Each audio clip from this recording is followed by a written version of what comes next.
Guys, आज है युवराज का जन्मदिन।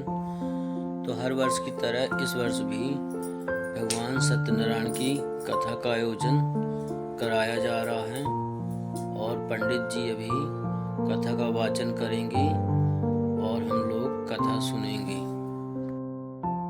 नमः नमः देवताभ्यो नमः सर्वेभ्यो देवेभ्यो नमः सर्वे ऋषिभ्यो नमः सर्वेभ्यो ब्राह्मणेभ्यो नमः मातृ गुरु चरण कमलेभ्यो नमः प्रगत देवताभ्यो नमः पुण्य श्लोकाय नमः सिद्ध बुद्धि सहिताय श्रीमन महागणाधिपते नमः। श्री सत्यनारायण व्रत कथायां प्रथमो अध्याय एकदानयं सारण्ये ऋषया शौनकादया पतोच्च मुनियं सर्वे सूतम पुराणकम खलु। एक समय व्यास जी ने कहा कि शौनकादि सभी मुनिगण नैमिषारण्य में एकत्र हुए और उन्होंने कलयुग में लोगों के हित के लिए वेदों व पुराणों के ज्ञाता श्री सूत जी से पूछा, हे सूत जी, हे वेद वेदांग के ज्ञाता, इस कलयुग में वह कौन सा व्रत तप है जिसके करने से मनवांछित फल मिलता है? कृपा करके हमें कलयुग में पापों से छुटकारे और धन धान देने वाला कोई उपाय बताएं। श्री सूत जी बोले, हे मुनिश्रेष्ठ, तुम धन्य हो जिसने प्राणियों के हित के लिए ऐसा उत्तम प्रश्न किया है। एक बार ऐसा ही प्रश्न नारद जी ने भगवान कमलापति से किया था, वही मैं आपको सुनाता हूँ। एक बार नारद जी भ्रमण करते करते पृथ्वी लोक में जा पहुँचे। पृथ्वी लोक में जाकर उन्होंने देखा कि वहाँ लोग तरह तरह के कष्ट भोग रहे हैं। वे बार बार मृत्यु को प्राप्त होते हैं और हर बार विभिन्न योनियों में जन्म लेकर अपने कर्मों का फल भोगते हैं। उन सभी दुखी प्राणियों को देखकर नारद जी सोचने लगे कि इनका कष्ट किस प्रकार दूर हो, किस प्रकार इन्हें दुखों से मुक्ति मिले। यही सब सोचते सोचते वह विष्णु लोक में आ गए। वहाँ चार भुजा भगवान विष्णु से शैया पर विराजे हुए थे। वे शंख चक्र गदा व कमल अपने हाथों में धारण किए हुए थे। नारद जी ने मुग्ध भाव से उन्हें देखा फिर बोले, हे श्री हरि, मन और वाणी से परे हे अनंत शक्तिधारी, मैं आपको प्रणाम करता हूँ। आपका ना आदि है ना मध्य है और ना अंत ही है। आप इससे सर्वथा मुक्त हैं। हे सर्व आत्मा के आदिकरण, मैं आपको नमस्कार करता हूँ। नारद जी की ऐसी स्तुति सुनकर भगवान ने कहा, हे नारद, तुम्हारे मन में अवश्य कोई ऐसी बात है जिसके कारण तुम यहाँ आए हो। तुम्हारे मन में क्या है, मुझे सब कुछ बताओ।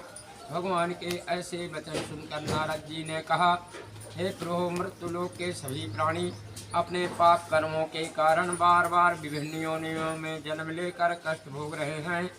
हे भगवान, यदि आप मुझ पर कृपा रखते हैं तो इन प्राणियों के दुख दूर करने का कोई सुगम एवं छोटा उपाय बताएं। तब भगवान श्री विष्णु बोले, हे नारद, तुम सबका हित चाहते हो, तुम साधु हो। प्राणियों के कल्याण के लिए यह तुमने बड़ा ही उत्तम प्रश्न किया है। मैं तुम्हें बताता हूँ कि किस व्रत को करने से व्यक्ति मोह से छूट जाता है।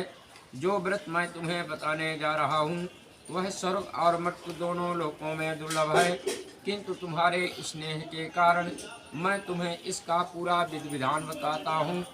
हे नारद, भगवान सत्यनारायण का विधि पूर्वक व्रत करने से तत्काल ही सुख प्राप्त होता है और अंत में प्राणी मोक्ष का अधिकारी हो जाता है। श्री विष्णु भगवान के मुख से ऐसे प्रीति युक्त वचन सुनकर नारद जी ने पूछा, हे भगवान,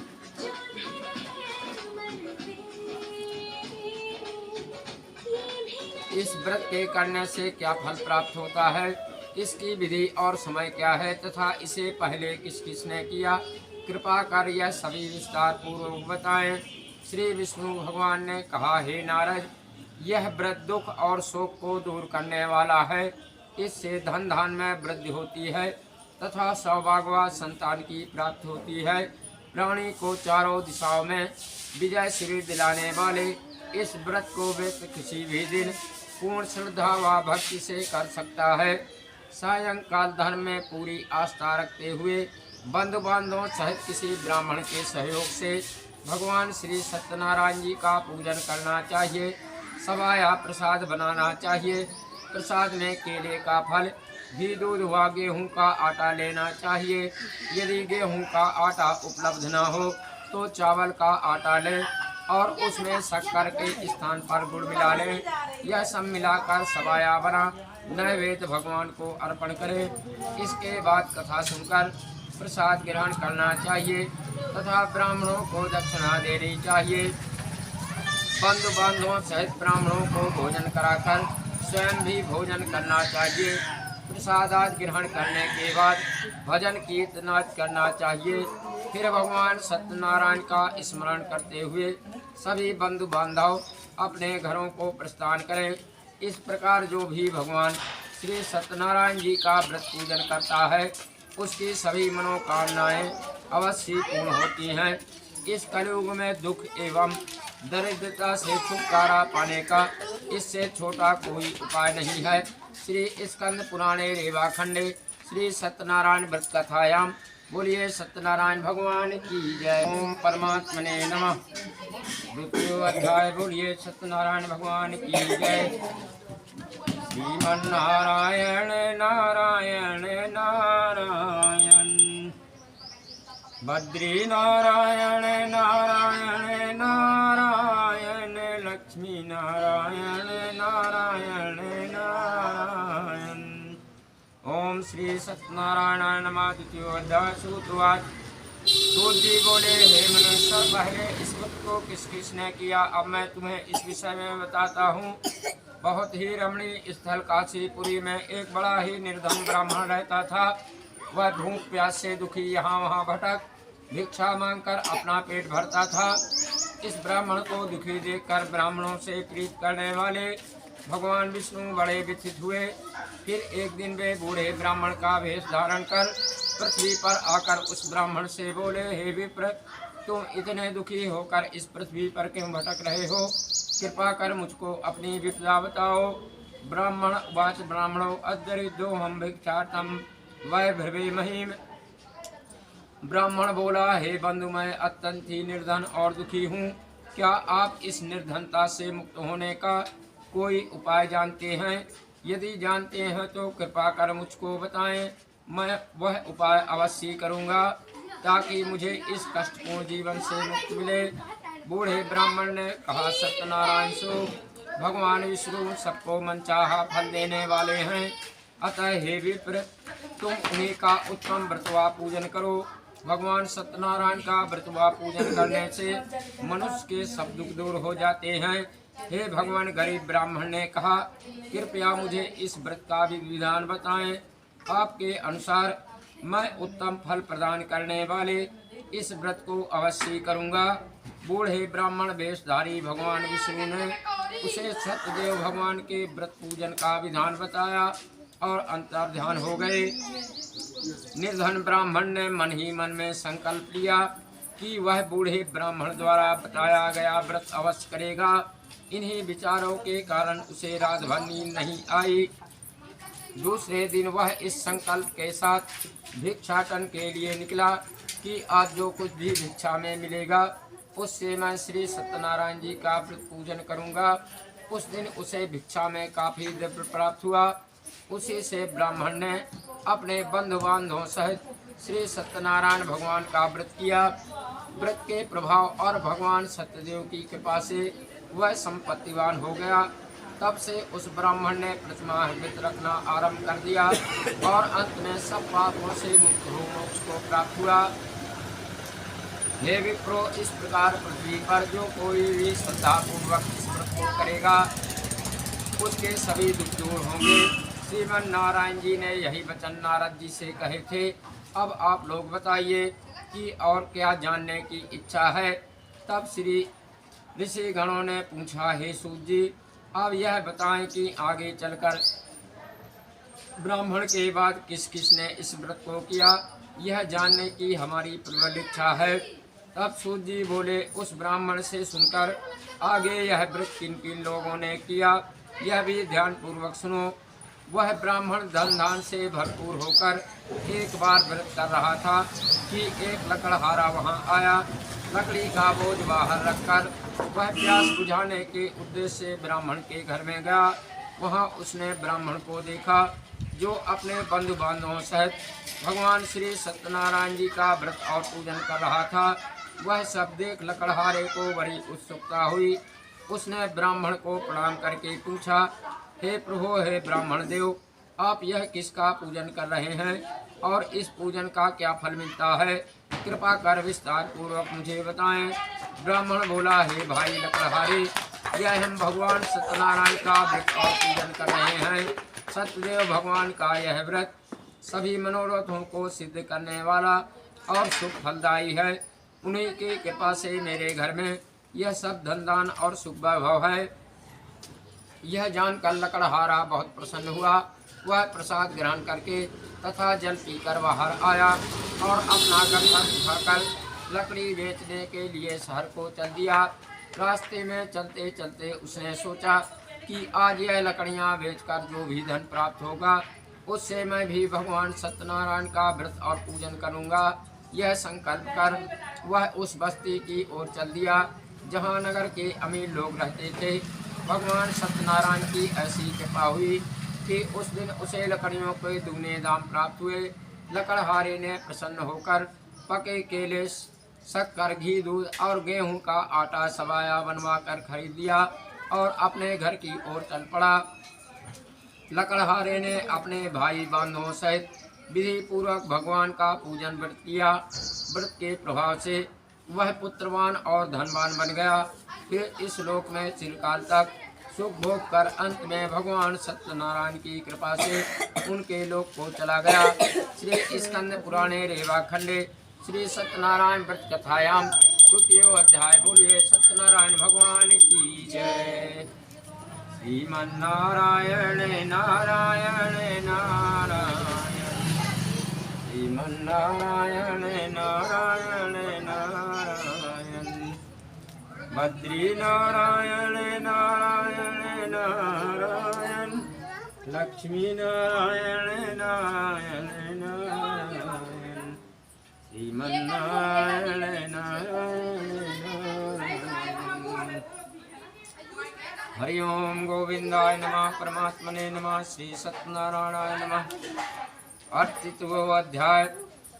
सूतवाच पुनरग्गे प्रवश्याम सुवत् मुनि सत्तमा पुरा उल्का मुखो नाम नृपासीन महामतिः जितेन्द्रिय सत्वादी अयो देवालयं प्रतिदिने दिने धनं दत्त्वा युगान् संतोष्यान्मुदे भार्या तस्प्रमुग्धा च सरोजबध्ना सती भद्रशीला नदी तीरे सत्यस्मृत माचरत।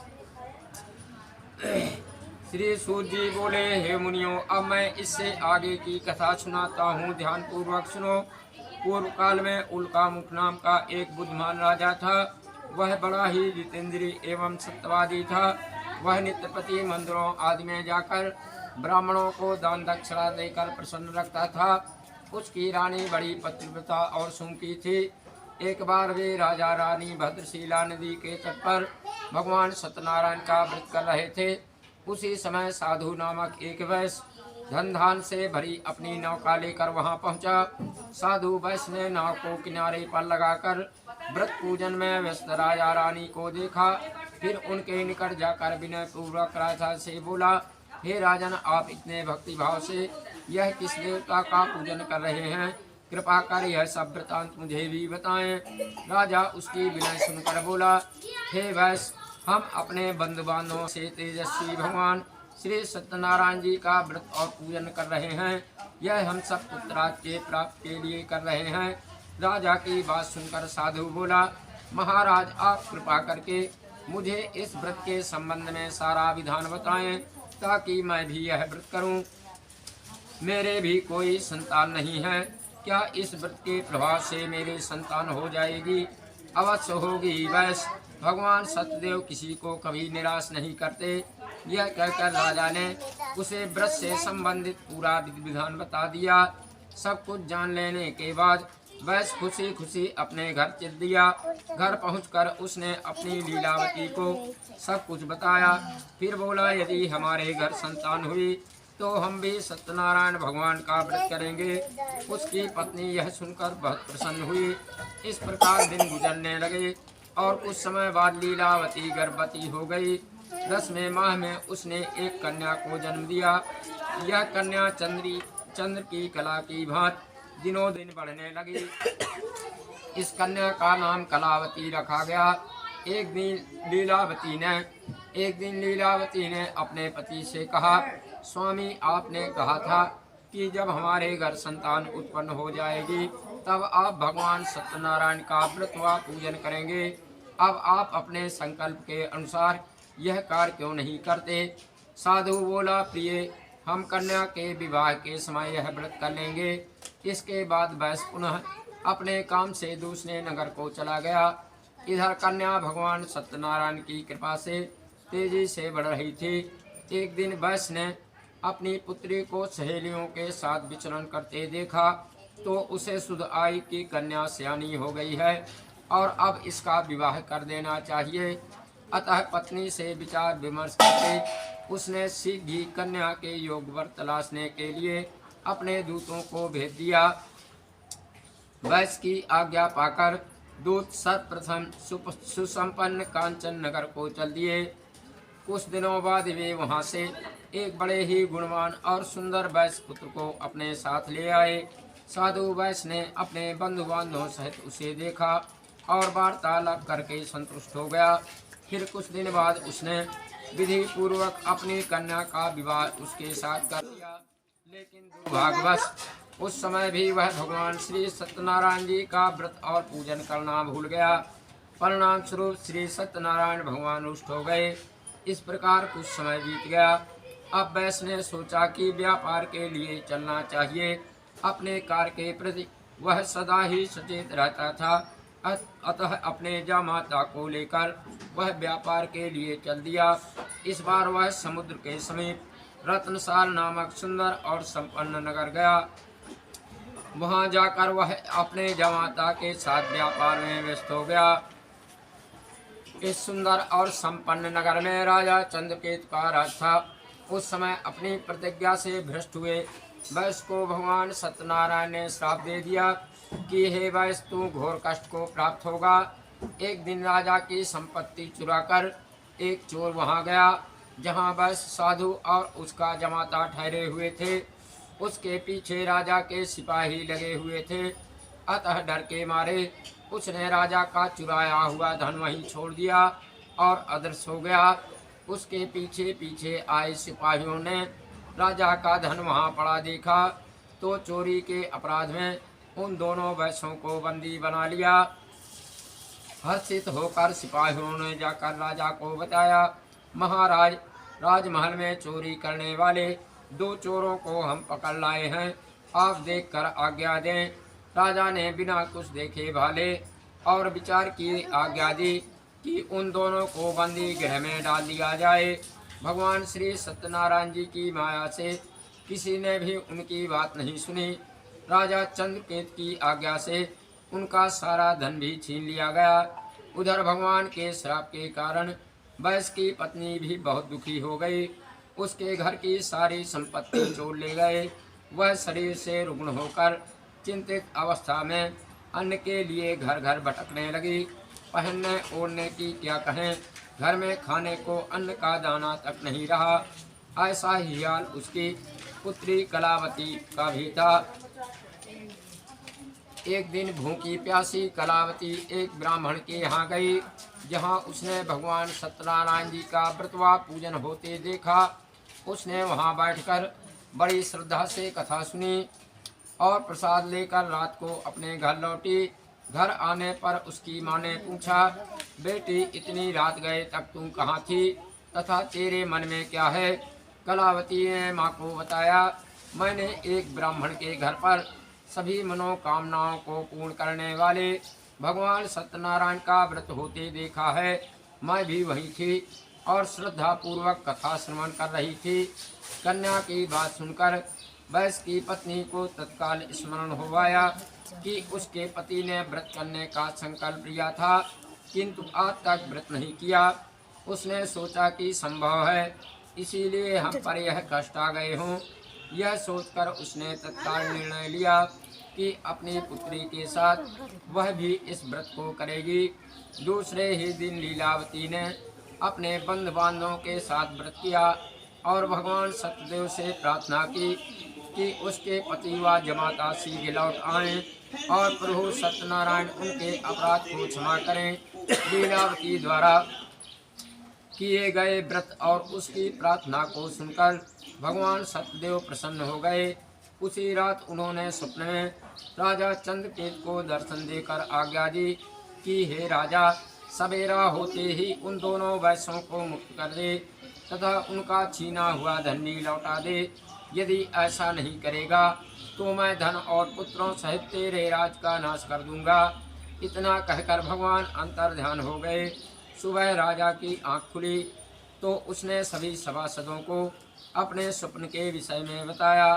फिर आदेश दिया कि चोरी के अपराध में बंदी उन वैश्यों को तत्काल छोड़ दिया जाए और हमारे समक्ष लाया जाए।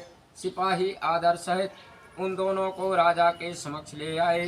दोनों ने नम्रता से राजा को नमस्कार किया। वे डर रहे थे कि राजा ना जाने अब क्या आज्ञा दे दें, लेकिन उन्हें देखकर बड़े ही आदर भाव से राजा ने कहा, भगवान ने आपको कष्ट दिया है किंतु अब डरने की कोई बात नहीं है। यह कहकर राजा ने बेड़ियां कटवाकर उनकी हजामत वगैरह बनवाई और गहनों वस्त्रों से उन्हें अलंकृत कर उनकी प्रशंसा की। उनका जो धन छीना था उससे दुगना देकर उन्हें विदा किया। दोनों ने राजा को प्रणाम किया तथा धन लेकर खुशी खुशी अपने घर चल दिए। श्री स्कंद पुराणे रेवाखंडे श्री सत्यनारायण व्रत कथायाम द्वितीय अध्याय। बोलिए सत्यनारायण भगवान की जय। श्री कृष्ण गोविंद हरे मुरारे, हे नाथ नारायण वासुदेवा। श्री कृष्ण गोविंद हरे मुरारे, हे नाथ नारायण वासुदेवा। हे नाथ नारायण वासुदेवा, हे नाथ नारायण वासुदेवा। श्री कृष्ण गोविंद हरे मुरारे, हे नाथ नारायण वासुदेवा। ओम गोविंदाय नमः, परमात्मने नमः, नारायणाय नमः। श्री सत्यनारायण नमः। बोलिए सत्यनारायण भगवान की जय। चतुर्थो अध्याय। सूत जी बोले, इस प्रकार साधु नामक वैश्य मंगल स्मरण करके और ब्राह्मणों को दक्षिणा आदि देकर अपने घर चल दिया। अभी वह कुछ ही दूर चला था कि भगवान सत्यनारायण ने साधु वैश्य की मनोवृत्ति जानने के उद्देश्य से दंडी का वेश धारण कर उससे पूछा, हे वैश्य, तेरी नाव में क्या है? धन के मद में चूर वैश्य ने कहा, हे दंडी स्वामी, क्या तुम्हें मुद्रा चाहिए? मेरी नाव में तो बेलपत्र भरे हैं। वैश्य के इस ऐसे निष्ठुर वचन सुनकर दंडी वेशधारी भगवान सत्यनारायण ने कहा, हे वैश्य, तुम्हारा कहना सत्य हो। इतना कह दंडी वैश्य के पास से हटकर कुछ दूर समुद्र के किनारे जाकर बैठ गए। दंडी के जाने के बाद साधु ने महसूस किया कि नाव काफी हल्की हो गई है और कुछ फूली हुई लग रही है। वह बहुत चकित हुआ और कपड़ा हटाकर देखा। धन के स्थान पर बेलपत्र देखकर उसे मूर्छा आ गई। उसके जामाता ने उसे संभाला और जल आज छिड़क कर होश में लाया। होश में आने पर वह अपने धन के लिए विलाप करने लगा। तब उसके दामाद ने कहा, इस प्रकार शोक क्यों करते हैं? यह उस दंडी स्वामी का श्राप है। वह दंडी सर्वसमर्थ है, इसमें संशय नहीं। उनकी शरण में चलिए, वहां जाने पर ही मनवांछित फल मिलेगा। दामाद का कहना मानकर वैश्य दंडी स्वामी की शरण में गया और प्रणाम कर आदर पूर्वक बोला, हे प्रभु, मैंने जो कुछ भी आपसे कहा था उसके लिए मुझे क्षमा कर दें। ऐसा कहते समय वह महाशोक से व्याकुल हो उठा। वैश्य को रोते देखकर दंडी स्वामी ने कहा, रो मत। सुनो साधु, तुम मेरी पूजा से विमुख हुए हो। हे कुबुद्धि, इसलिए मेरी आज्ञा से ही तू बार बार दुख भोग रहा है। अब वैश्य को सारी बात समझ में आ गई। वह विनती करते हुए बोला, हे प्रभु, आपकी माया को तो ब्रह्मादि भी नहीं समझ सके, फिर मैं भला आपकी लीला को कैसे समझ सकता हूँ? ब्रह्मादि भी आपके अद्भुत रूप व गुणों को नहीं जानते। मूढ़ो हत्याम कथम जाने, तस्तो मायाया प्रसीद पूजिष्यामि यथा विभव विस्तरे। हे प्रभु मुझ पर प्रसन्न हो, मैं माया से भ्रमित मूढ़ बुद्धि आपको कैसे पहचान सकता हूँ। मैं अपने सामर्थ्य अनुसार आपकी पूजा करूँगा, कृपया प्रसन्न हो। मेरा धन जैसा पहले था वैसा ही कर दें, मैं आपकी शरण में हूँ, मेरी रक्षा करें। वैश्य के ऐसे भक्ति युक्त वचनों को सुनकर भगवान सत्यनारायण प्रसन्न हुए और वैश्य को मनचाहा वर देकर अंतर्ध्यान हो गए। तब वैश्य अपनी नाव पर आया तो उसने उसे धन से भरी पाया। वह बोला, भगवान सत्यदेव की कृपा से मेरी मनोकामना पूर्ण हुई है। फिर उसने अपने जामाता और साथियों सहित भगवान सत्यनारायण की पूजा की। भगवान सत्यदेव की कृपा पाकर साधु भक्त प्रसन्न हुआ। फिर नाव द्वारा अपने देश को चल दिया। अपने नगर के तट पर पहुंचकर उसने एक दूत को अपने घर भेजा। दूत ने साधु वैश्य के घर जाकर बताया कि आपके पति व जमाता सकुशल लौट आए हैं। यह जानकर वैश्य की पत्नी लीलावती अति प्रसन्न हुई। उस समय वह अपनी पुत्री के साथ भगवान सत्यनारायण की कथा व पूजन कर रही थी। कथा समाप्त कर उसने प्रसाद ग्रहण किया और अपनी पुत्री से बोली, बेटी मैं जाकर तेरे पिता को देखती हूँ, तू प्रसाद आदि ग्रहण करके आ जाना। ऐसा कहकर वह चली गई। कन्या ने कार्य समाप्त किया और बिना प्रसाद व चरणामृत ग्रहण किए वह भी अपने पति से मिलने चल दी। प्रसाद ग्रहण न करके वह पति के पास पहुंची। इस प्रकार प्रसाद का अपमान करते देख भगवान सत्यदेव रुष्ट हो गए। उन्होंने उसके पति तथा धन से भरी नाव को जल में डुबो दिया। यह देखकर कन्या को बड़ा दुख हुआ और वह चक्कर खाकर भूमि पर गिर पड़ी। नाव को डूबते तथा कन्या को मूर्छित देखकर साधु को बड़ा आश्चर्य हुआ। मल्लाह भी अचरज करने लगे। लीलावती बेटी की ऐसी हालत देखकर बड़ी व्याकुल हुई और अपने पति से बोली, हे स्वामी, नाव सहित जमाता कहाँ और कैसे गायब हो गए। मुझे तो लगता है कि यह अवश्य किसी देवता का कोप है। आखिर भगवान सत्यनारायण की लीला को कौन समझ सका है। यह कहकर वह पुत्री के साथ विलाप करने लगी। उसकी पुत्री ने कहा कि वह भी अपने पति के वियोग में यहीं जल समाधि ले लेगी। यह देखकर वैश्य बहुत दुखी हुआ। उसे समझते देर नहीं लगी कि यह सब भगवान सत्यदेव के कुपित हो जाने के कारण ही हुआ है। पुत्री या पत्नी से अवश्य कोई भूल हुई है। आखिर उनकी माया को कौन समझ सकता है। मैं स्वयं उनकी माया से मोहित हूँ। उसने उन्हें अपने पास बुलाकर अपनी शंका व्यक्त की और बोला, मैं विधि विधान से भगवान सत्यनारायण का पूजन करूँगा, वे मेरी पुत्री को क्षमा करें। वह बार बार भगवान से क्षमा याचना करने लगा तो भगवान सत्यदेव उस पर प्रसन्न हो गए। तभी भविष्यवाणी हुई, हे साधु, तेरी पुत्री मेरा प्रसाद छोड़कर अपने पति को देखने आई थी। इसी कारण इसका पति नौका सहित अदृश्य हो गया है। यदि यह घर जाकर प्रसाद ग्रहण करके पुनः आए तो इसका पति इसे अवश्य मिल जाएगा, इसमें कोई संशय नहीं है। वैश्य की पुत्री ने भी यह भविष्यवाणी सुनी। वह तत्काल घर गई और प्रसाद ग्रहण किया। जब कन्या लौट कर आई तो उसका पति सही सलामत वहां उपस्थित था। यह देखकर वह बहुत प्रसन्न हुई और पिता से बोली, हे पिताजी, अब घर को चलिए, अब क्या देर है। हे बेटी, हमें भगवान सत्यदेव का पूजन करना है। ऐसा कहकर साधु ने सबके साथ मिलकर भगवान सत्यनारायण की कथा व पूजन किया। फिर अपने बंधु बांधवों व जमाता सहित घर आ गया। उस दिन के बाद से वह प्रत्येक पूर्णिमा संक्रांति को भगवान सत्यनारायण का पूजन करते हुए अनेक सुख भोगता हुआ अंत में भगवान सत्यनारायण के वैकुंठ लोक को चला गया, जो देवताओं के लिए भी दुर्लभ है, जहाँ सत रज तम तीनों गुण अप्रभावी रहते हैं। श्री स्कंद पुराणे रेवा खंडे श्री सत्यनारायण व्रत कथायाम पंचमो अध्याय। बोलिए सत्यनारायण भगवान की जय। चढ़ा दीजिए, लिए रहिए, हो गया चाहे और हम ठीक चढ़ा दिए, तुम एक जन चढ़ा दे। लिए रहो, हाथ जोड़े लो। एक अध्याय और लिए रहो। हरि ओम सत्यनारायण नमः। सूतवाच। सूत जी बोले, हे मुनि गणों सुनो, अब मैं तुम्हें इससे आगे की कथा सुनाता हूँ। तुंगध्वज नामक एक राजा था जो अपनी प्रजा का संतान की भांति पालन करता था, किंतु भगवान सत्यनारायण का प्रसाद न लेने से उसे भी बहुत दुख उठाने पड़े थे। एक दिन राजा शिकार खेलने के लिए वन में गया, जहाँ उसने बहुत से जीवों का शिकार किया।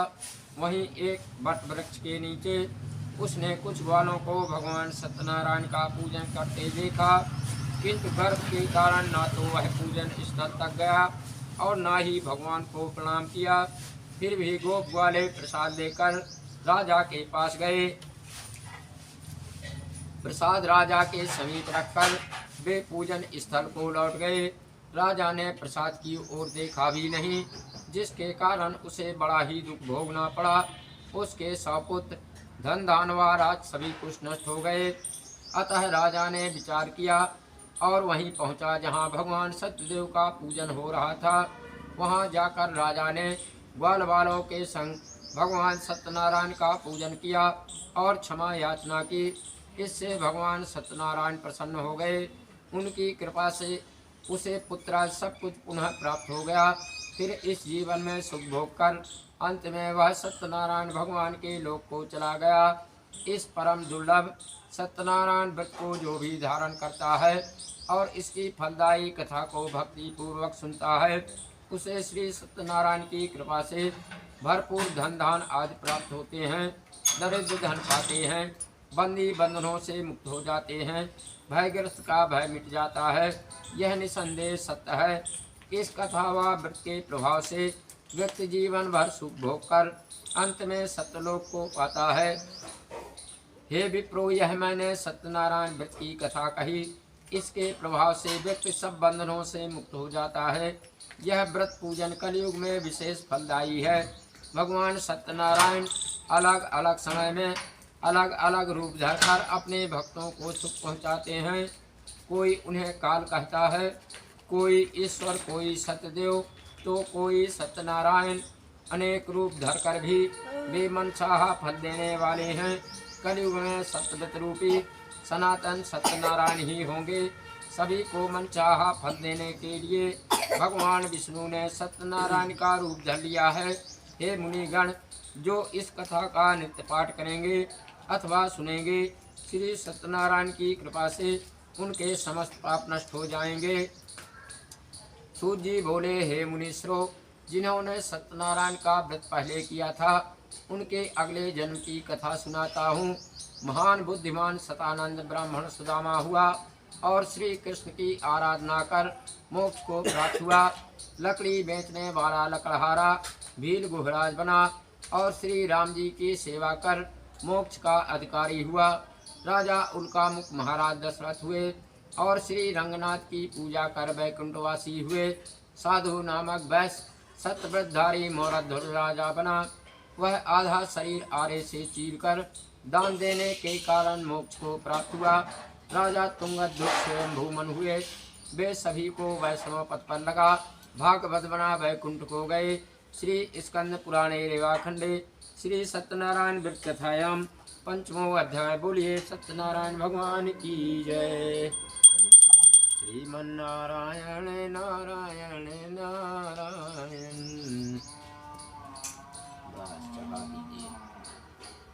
गोविंद हरे गोपाल हरे नारायण दीन दयाल हरे।